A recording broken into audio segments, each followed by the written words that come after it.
Un adjuvant est indispensable pour doper certains vaccins.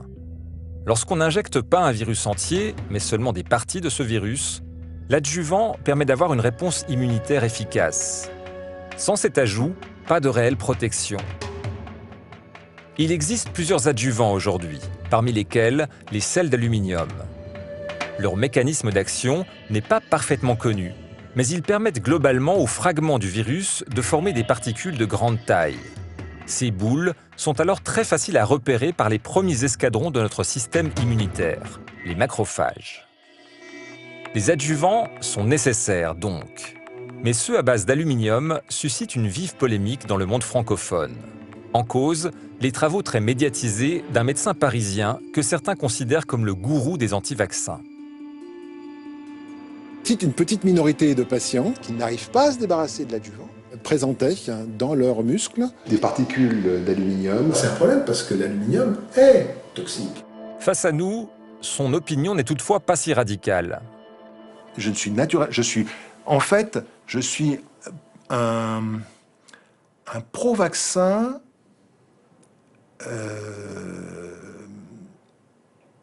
intelligent. C'est-à-dire que, je n'arrive pas à trouver d'autres termes. C'est-à-dire que je trouve que c'est intelligent de travailler sur les effets secondaires des vaccins pour essayer de les comprendre et pour essayer de les prévenir.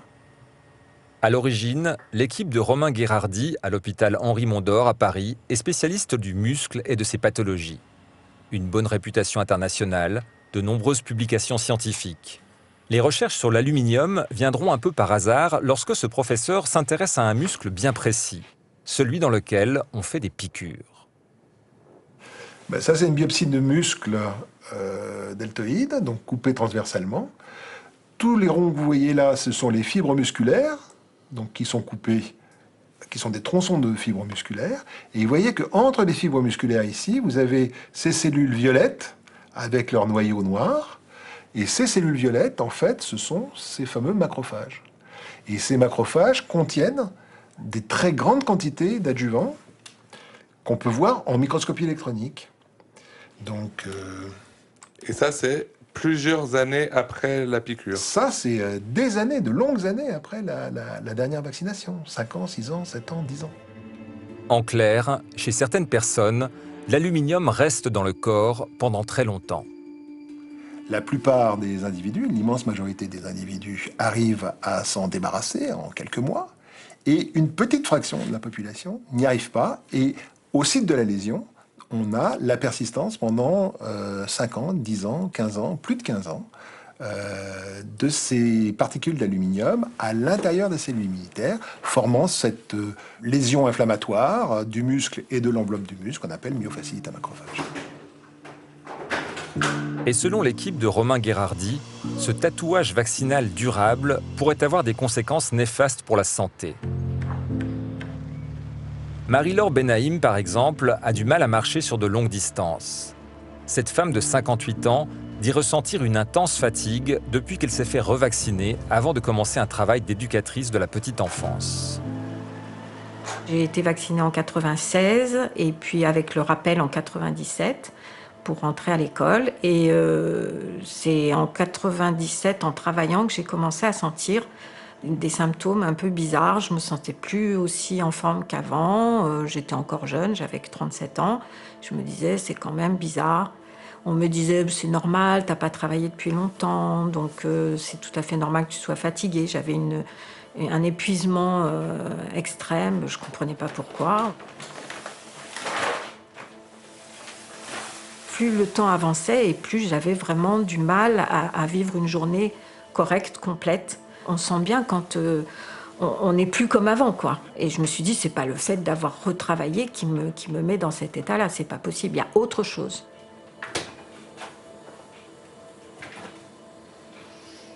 Un jour, je passais devant la télévision qui était allumée et j'ai entendu une personne qui parlait à la télé et qui disait voilà, j'ai ci, j'ai ça, j'ai tel symptôme, je suis épuisée, j'ai mal partout, ceci, cela. Et je dis, mais c'est incroyable, cette personne, elle est en train de décrire mes symptômes. Donc je me suis arrêtée, j'ai écouté, et puis elle a dit le nom de la maladie, qui est un nom qu'on ne peut pas retenir quand on ne le connaît pas, myofasciite à macrophage, évidemment, j'ai pas retenu ça, mais j'ai retenu aluminium, dans les muscles à cause des vaccins.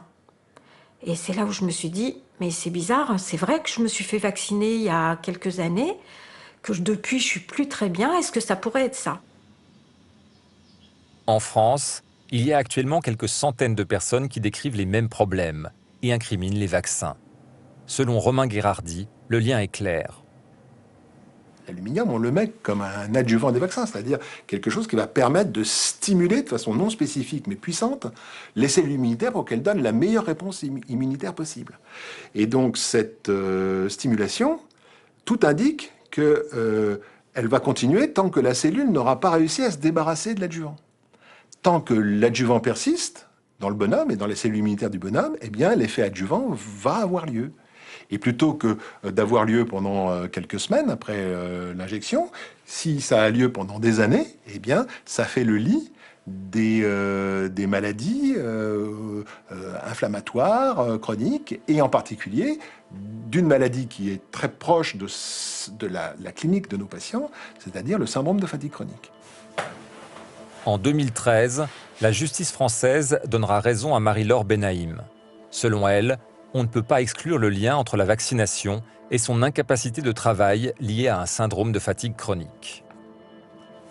Je me suis battue 10 ans, parce qu'il y a eu quand même plusieurs procès pour la reconnaissance. Et puis j'ai fini par la dernière instance juridique qui existe, qui est le Conseil d'État, et qui a fini par constater qu'effectivement, j'avais des témoignages de gens qui me connaissaient avant et qui m'ont connue après, qui avaient témoigné qu'effectivement, j'avais énormément changé depuis que j'avais été vaccinée.